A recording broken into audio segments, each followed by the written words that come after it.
Pěkně kolínka dopředu, kolínka tam narvi, kolínka šup, šup, šup. A popusti to trošku, Joska tady to vůbec ne, jde pustit to trošku. To znamená paty dál od sebe, blíž k sobě trošku.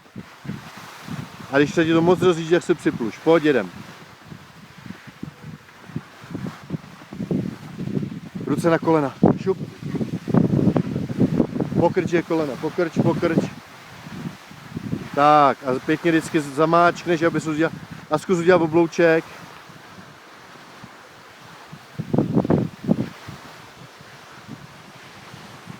Koukej se na cestu. No to když děláš nějaký velký oblouk.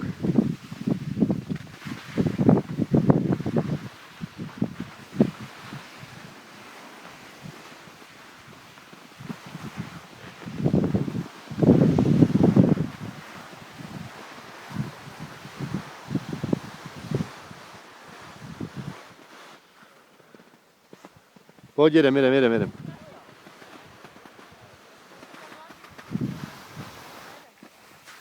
Připluš si a jedem.